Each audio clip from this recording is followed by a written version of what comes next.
Most welcome friends to our channel NEET तैयारी by Saurabh Prajapati pursuing MBBS from government college.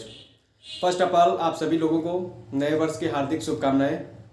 चूँकि आज 2021 का पहला दिन है तो मुझे एक बात याद आ गई कि पिछले साल 2020 में मैंने एक वीडियो देखा था, मोटिवेशनल वीडियो, जिसने मेरी जो लाइफ है, नीट की जो जर्नी है, उस पर उसने काफ़ी इम्पेक्ट डाला था।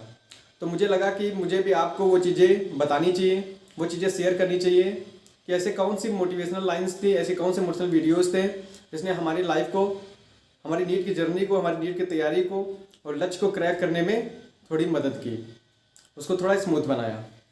तो चलिए मैं आपसे उन मोटिवेशनल लाइंस को, उन मोटिवेशनल वीडियोज़ को डिस्कस करता हूँ। 3 मोटिवेशनल लाइंस हैं और 3 मोटिवेशनल वीडियोज़ हैं जो मुझे अभी भी याद है और जिनको मैं समय समय पे उनको रिमाइंड करता था अपने माइंड में, ताकि मुझ पे जो निगेटिव एनर्जी है वो हावी ना हो पाए। पहली जो मोटिवेशनल लाइन है वो लाइन ये है जो मैंने किसी न्यूज़पेपर में पढ़ी थी। वो लाइन ये थी कि जो बुरा वक्त होता है वो सभी के जीवन में आता है, बस कुछ बिखर जाते हैं और कुछ लोग निखर जाते हैं। ये सब वक्त के साथ इंसान की लड़ने की काबिलियत पर निर्भर करता है। तो ये जो लाइन थी, ये लाइन मुझे खासकर तब मदद करती थी जब हमारे जो नीट के पेपर, नीट का जो एग्ज़ाम होता है मई में, उसके 20 दिन पहले, मतलब कि एग्ज़ाम के 20-25 दिन पहले, जब मुझे लगभग 10-12 दिनों में पूरा सिलेबस पढ़ना पड़ता था। तो तब एक तो 12 दिन में पूरा सिलेबस पढ़ना है, रिवीजन करना है, और तब उसमें ज़्यादा मेहनत भी पड़ती थी, ज़्यादा समय भी देना पड़ता था। कभी कभी मेरा गला भी रूंध जाता था, आंखें भी भर आती थी।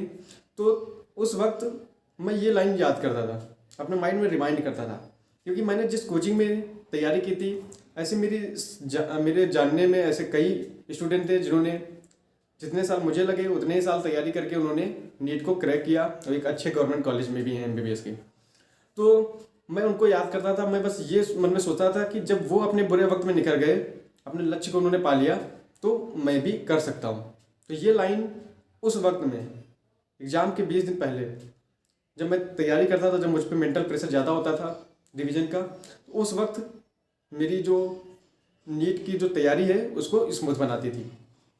दूसरी जो मोटिवेशनल लाइन है वो लाइन सिर्फ 4 शब्दों की है, जाने दो या फिर जान लगा दो। ये लाइन मुझे, जब मैं नीट की तैयारी शुरुआती फेज में या मिडिल फेज में होता था, तब ये मुझे ज़्यादा से ज़्यादा मेहनत की तरफ प्रोत्साहित करती थी, क्योंकि इस लाइन का सिंपली इतना ही मतलब है, जाने दो या फिर जान लगा। मतलब कि अगर आप MBBS की तैयारी कर रहे हैं, नीट की तैयारी कर रहे हैं, तो आप पूरी ताकत के साथ, पूरी एनर्जी के साथ लगाइए मेहनत। तो ये जो लाइन थी, ये आप, जैसे मैं नीट की तैयारी कर रहा था तो उसमें मैं जैसे मान लीजिए 10 घंटे पढ़ाई करता था, तो मुझे लग रहा था कि मुझे 12 घंटा करनी चाहिए, तो ये ज़्यादा से ज़्यादा मेहनत करवाती थी ये लाइन मुझसे। तो ये लाइन बहुत ही इंपॉर्टेंट थी, जिसने मेरी मेहनत को स्मूथ बनाया, मेहनत करने की जो स्ट्रेटजी थी, तो उसका स्टेमिना था, उसको मजबूत किया उसने। जो तीसरी लाइन है वो लाइन मुझे तब मदद करती थी, जैसे मान लीजिए मैंने एग्ज़ाम दिया नीट का, मुझे MBBS नहीं मिला, जब तो मुझे रिस्क, या जब नीट की जब तैयारी करता था, तब जैसे मार्क्स कम आ रहे हैं, जो जब निगेटिव एनर्जी हावी ज़्यादा होने लगती थी, तब ये लाइन मुझे बहुत ज़्यादा हेल्प करती थी। ये लाइन इस प्रकार से थी कि आंधियों को जहाँ जिद है बिजलियाँ गिराने की, मुझे भी जिद है वहीं आशियाना बनाने की। मतलब कि जितनी, मतलब कि जैसे मैं एग्ज़ाम देता था, टेस्ट देता था, LN का टेस्ट देता था, SKD का टेस्ट देता था, या मैं नेशनल टेस्ट अभ्यास पे टेस्ट देता था, तो ऐसा नहीं कि हमेशा हमारा मार्क्स उतना ही आता था जितना नीट के पेपर में आया। मेरा 643 मार्क्स था, तो इतना मार्क्स मैं कभी नहीं ला पाया था। कभी मेरा 560 रह जाता था 720 में, कभी हमारा 495 भी रह जाता था, पेपर पे डिपेंड करता था, तो उससे थोड़ा निगेटिव फील होता था। तो ये जो लाइन थी, ये लाइन मुझे एकदम मतलब कि रिजिड करती थी कि नहीं, मुझे MBBS लेना है। ये जो निगेटिव थॉट्स हैं, ये जो निगेटिव जो चीज़ें मैं नहीं कर पा रहा हूँ, ये चाहती हैं कि मैं MBBS ना प्राप्त करूँ, लेकिन मुझे प्राप्त करना है। तो ये जो लाइन जो थी मैंने बोली अभी, ये लाइन मुझे काफ़ी मदद करती थी। अब ऐसे ही 3 मोटिवेशनल लाइन हो गई, तो ऐसे ही 3 मोटिवेशनल वीडियोज़ भी थे जिन्होंने मुझे काफ़ी हेल्प की। एक वीडियो, एक बहुत ही फेमस मोटिवेशनल स्पीकर है यूट्यूब पे, श्री विवेक बिंद्रा जी का वीडियो था जो मैंने देखा था। उन्होंने ये बताया था कि मान लीजिए आप किसी नए काम की शुरुआत कर रहे हैं, मान लीजिए आप घर बना रहे हैं, तो क्या नींव पड़ जाने से आपका घर कंप्लीट हो गया? नहीं हुआ। क्या पिलर्स खड़े कर देने से आपका घर कंप्लीट हो गया? नहीं हुआ। छत पड़ जाने से आपका घर कंप्लीट हो नहीं हुआ। जब तक गृह प्रवेश ना हो जाए तब तक आपका कार्य कंप्लीट नहीं हुआ। तो मुझे भी ऐसा लगता था कि मैंने नीट की तैयारी शुरू की तो मेरा बहुत अच्छी शुरुआत मेरी अच्छी रही, मेरा 25,000 रैंक था ऑल ओवर इंडिया। लेकिन फिर भी जब मैं इस साल तैयारी कर रहा था तो मुझे लग रहा था कुछ ना कुछ अधूरा है। तो वो अधूरा जो है वो ये वीडियो मुझे काफ़ी मदद करता था वो चीज़ समझने में कि जब तक MBBS नहीं मिल जाता तब तक मैंने जो कार्य किया था वो अभी अधूरा है। और एक जो मैंने वीडियो देखा था वो श्री उज्जवल पाटनी जी का देखा था, वो भी एक बहुत बड़े मोटिवेशनल स्पीकर हैं यूट्यूब पे, श्री उज्जवल पाटनी सर जी। तो इनका जो मैंने वीडियो देखा था वो मैंने 2020 के शुरुआत में देखा था। उन्होंने ये कहा था कि ये जो 2020 है ये एक दशक की शुरुआत है, मतलब एक डिकेड की शुरुआत है। 2020 से 2030 क्या है? एक डिकेड की शुरुआत है। इसको आपको बहुत अच्छे से करना है और बहुत अच्छे से शुरुआत करनी है। तो मैंने भी सोच लिया था कि मेरा भी एक कार्य अधूरा है, वो है MBBS सिलेक्शन। और मुझे ये जो दशक है ये एक ठसक के साथ शुरू करना है।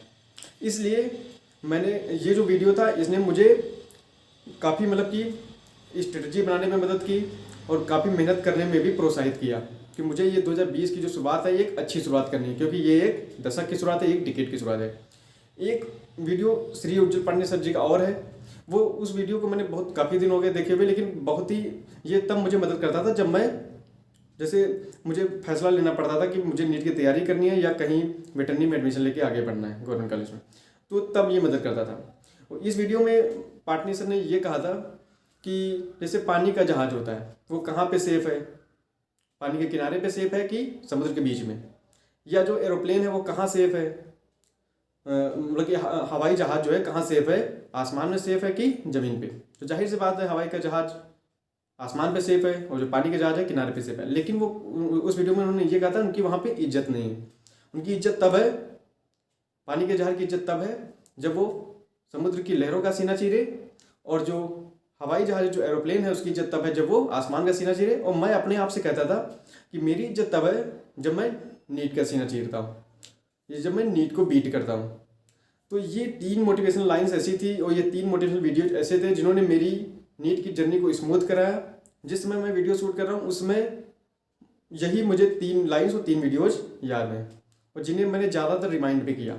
तो हो सकता है कि जो मुझे वीडियोज पसंद आए हो सकता है आपको ना आए हों, जो मुझे मोटिवेशनल लाइंस अच्छी लगी वो आपको ना अच्छी लगी, लेकिन कुछ लाइनें और कुछ वीडियोज आपको भी अच्छे लगे होंगे मोटिवेशनल।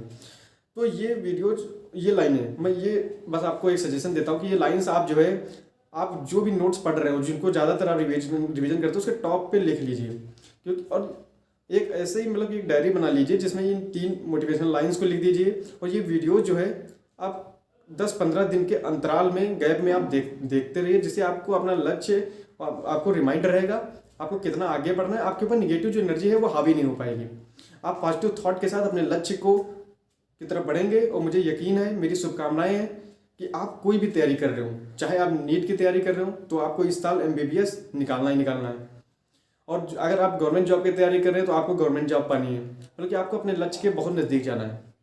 तो ये आप ऐसी जो लाइन्स है मोटिवेशनल लाइन, ऐसे जो वीडियोज हैं जिन्हें आप कहीं पे साइड में लिख लीजिए, उनको एक बराबर अंतराल में देखिए।